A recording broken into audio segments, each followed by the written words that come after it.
Last time we learned how to import survey data into WaterGEMS Connect Edition Software. Today we're going to proceed where we ended, and we're going to see how to optimize the same network that we imported in WaterGEMS in the previous tutorial. So if you haven't watched that tutorial and you want to learn how to import Excel data or survey data into WaterGEMS, make sure that you go and watch this tutorial. Of course, I'll make sure that I include the link to this tutorial in the description below. That being said, let's get started. Okay, so this is my software, which is WaterGEMS Connect Edition, and what I'm going to do from here is to select new. Of course, click new, or you can even click Ctrl N if you are using Windows. Then I need to click yes. Okay, so from here, what I need to do is to import my network, the network that we were working on in the previous tutorial. So from here, let me select browse and select insert data. Of course, this is what I saved my model in the previous tutorial. So let me click open. This is our network. But before we do anything, what we need to do is to make sure that we have settings that we need for our project. And for that, what I need to do is to go straight to this home. So let me click home, then select option. Then this is the pop-up window that we are going to have. From here, I need to right click this and select properties. There are some very few changes we need to make in this window. So from here, the first thing that we need to do is that I want to use the dash pack. So if you want to use Hazen-Williams, feel free to leave the way it is. But for me, and for this project, I want to use the dash pack. And let me see if there is anything computation type. Of course, I want to use hydraulics only. And of course, this one here, I want to use only steady state. But if we were working on with EPS or extended period simulation, then this is the option that we would have select. So from here, let me go straight. Of course, the engine, let me use the WaterGEMS engine. Then I'll click close, and even this one close. But let me go straight again to tools to see if there is any other settings that we can change. So units, of course, there is a lot of units here. If you prefer, you can change, but for me, I don't think if there is anything I want to change in this window. So let me click close. But if you can see here, our network now, we have phones that are quite small, and even this tank here is quite not that visible. So what we can do here, let me go back here to tools and select this tab here, select this option, and let me go back to drawings. Let me try to increase the symbol size multiplier to, let's say, 25, and click OK. You can see now our tank is a little bit visible. Of course, you can play with it if you want, but for me, that is quite enough. And also, let me go back here and select also fonts, because the fonts here are quite small. Let me select it to 20. 20? Yes, 20. Yeah, 20. Then click OK. And that is not enough. Let me see if there is anything I can change. Maybe 25. Then click OK. At least for now, it's not that bad. But I don't want it to be aligned with my link or pipes. So let me go back here and select this option here. Okay, so let me turn off this align with text, align text with pipes. Let me turn it off. At least for now, this looks cool. Maybe you can change later on if you want. But one thing here I want to check is, let me go back to flex table.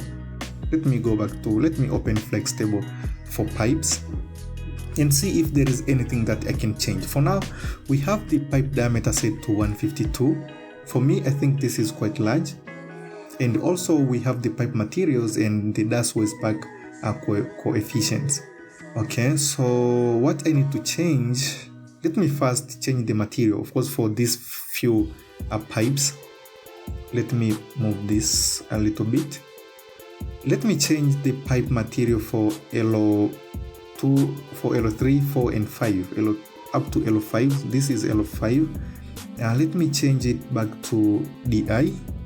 Okay, so we need to select these 3 dots, and also I need to click plus. Then this is what we have. Then let me select DI, and also for this one again let me select DI, ductile iron pipes, and let me select DI. Where's DI? So this one, and again this one let me select steel. Okay, let me maintain it as steel.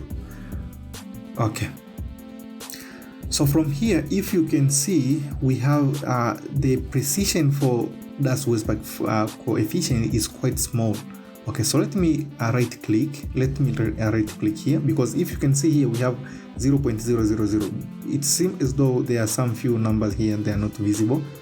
Let me click here and select unit and formatting and increase the display precision to, let's say, 6. Okay, let's say 6. As for now, you can see that the number are quite visible. Okay, then what next we can do? Of course, there is nothing we can change when it comes to length, because the length is already calculated with by WaterGEMS. So WaterGEMS has already calculated the length for us. There is nothing we can change for length. And the pipe diameter here, maybe let me try to reduce a little bit. Of course, we can change later on when we start to optimize our model, but for now I want to change a little bit. It is not necessary, but let me do it. No, not this one. Let me select the global edit and set to 55. Of course, this figure here can be changed when we start to optimize our model. Okay, so let me select OK for now, and I don't think if there is anything that I can change for now. Let me close this. So that is always a flex table, but let me see if there is anything I can change when it comes to junctions. So let me go back to flex table and select junctions. So for junctions as well, I don't think if there is anything I can change, because you can see the elevations here, just the same. I don't think if there is anything I can change for now. Yeah, so let me close this. So what next we can do is to make sure that at least we have the base demand, or the base demand assigned to these 2 junctions here. Okay, and for that, what we can do, or what we can use to accomplish that task, is by using the demand center.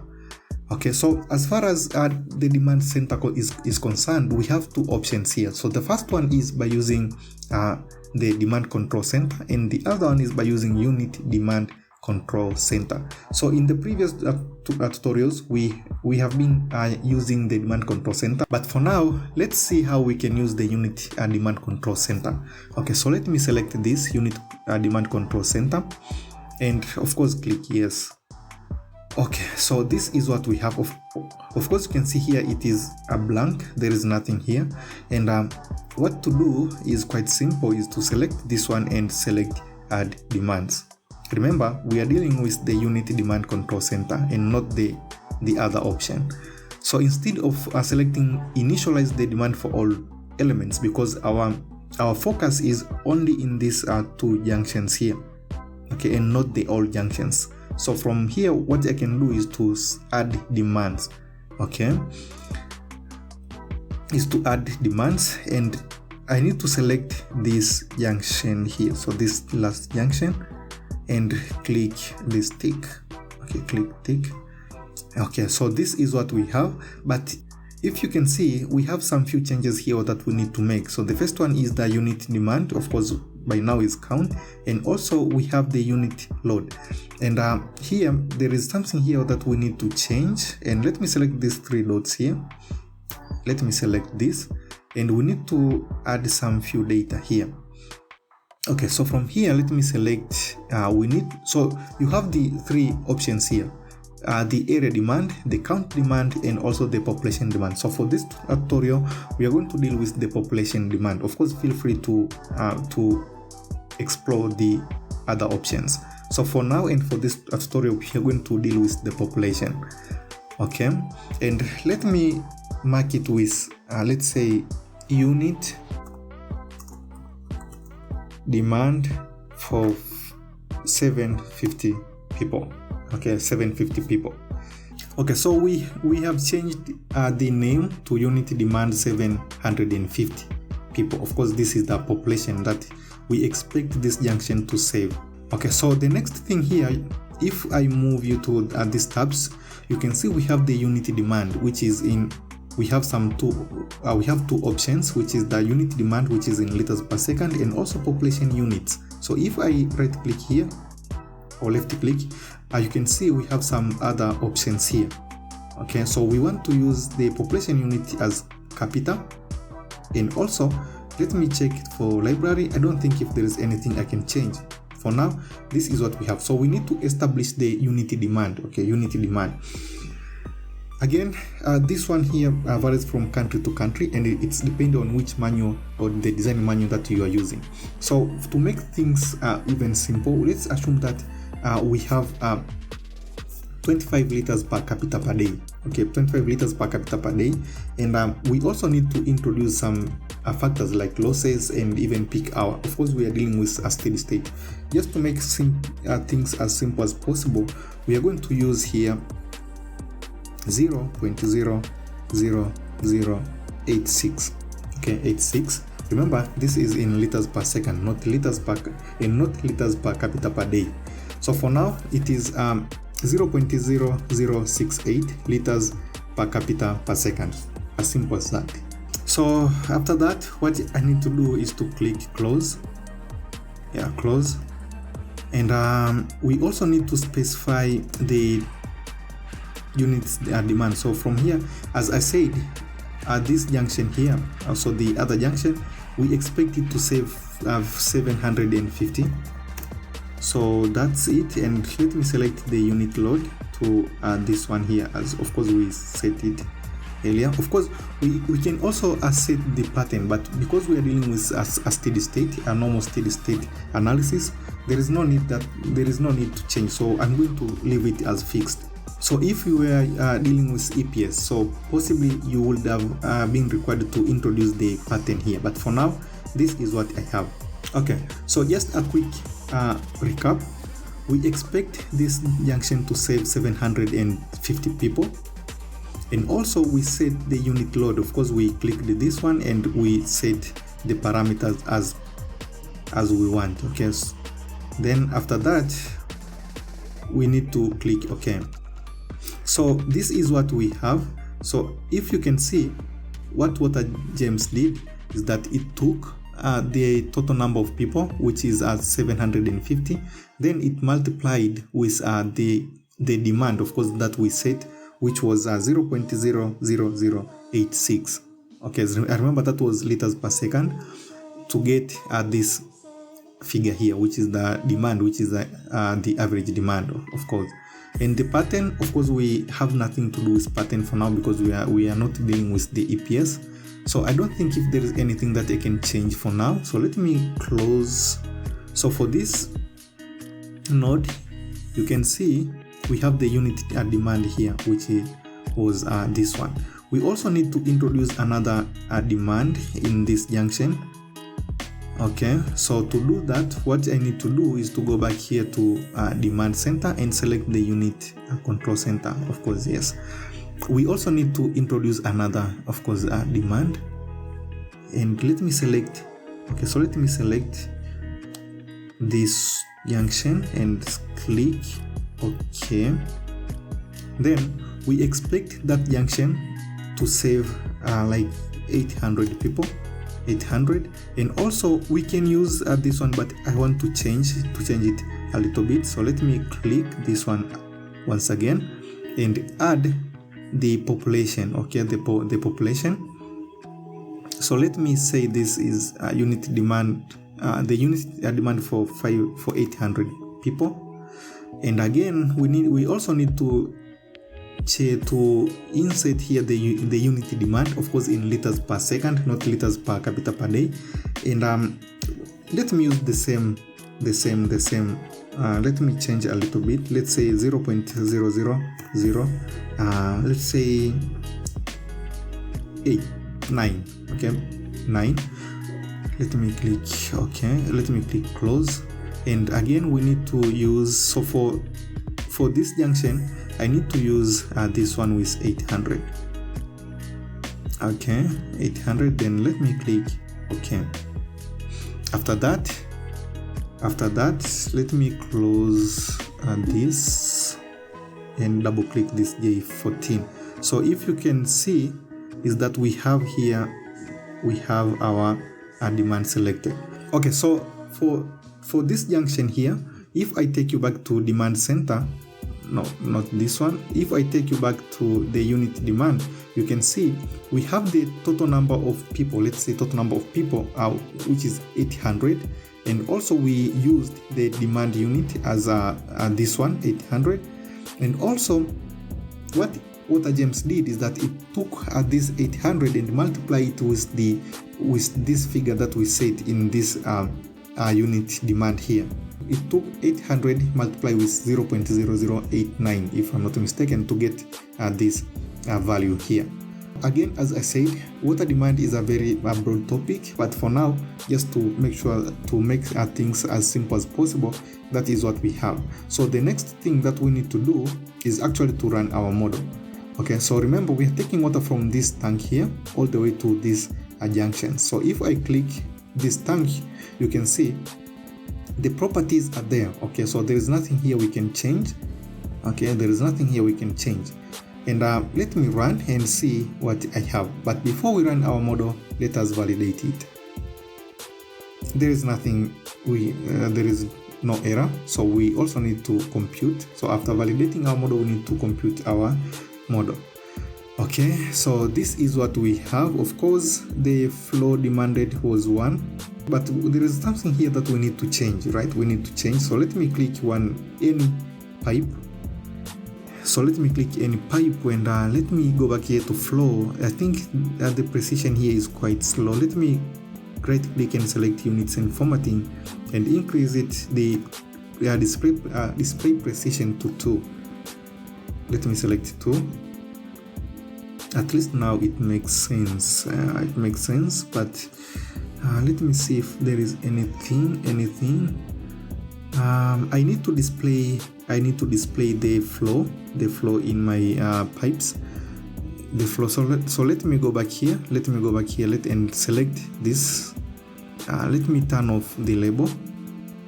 And what I want is to display the annotation. So from annotation, I need to select results and select the flow. Okay, then click apply. You can see now we have our flow, but let me try to change a little bit and see what we have. I don't think if there is much we can change. I don't think on -10 on Y, on X. Anyhow, so this is what we're having. So if you can see is that we have almost 1.6 demanded from the storage tank all the way to our junctions here. And the next thing that we need to do, is let me display the velocity annotation, and let me display velocity results, then velocity. Then click apply, but we need to turn off this. So the velocity here is 0.557, which is not as bad, because what we want is to have a velocity ranging from 0.4, 0.5 all the way to 1 point something. But for now, what we are having, at least in this area, we need to change a little bit. Let me put it to 32, the pipe diameter to 32, and also this one 32, and also this one here again to 32, and even this one 32. Let me compute again and see what we are having. Of course, now velocity is 0.8, and again in this area, is there anything 0.3, 0.3, 0.3? But before that, let me turn off these junction labels 0.3. Of course you can change if you prefer, but let me see. Let me put here 40. Again, make sure that you use the internal diameters, right? Internal diameters.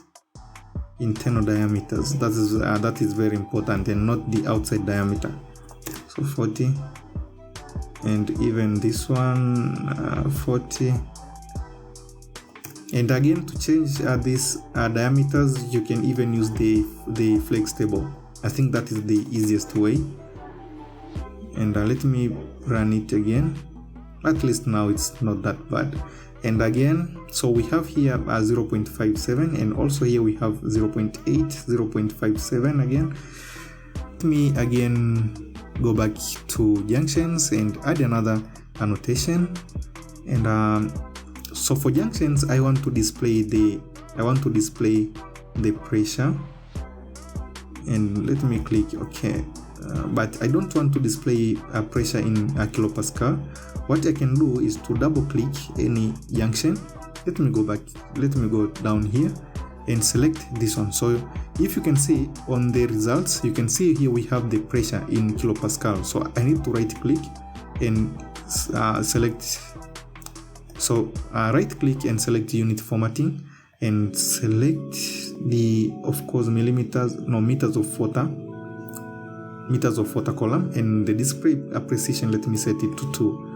Of course, the other way is to use the tools and go back and select the units, but I think the simplest way is to select any junction and change it from here. Okay, so if you can see, the pressure here is 28. So let me select this and edit. It seems as though it's not very well.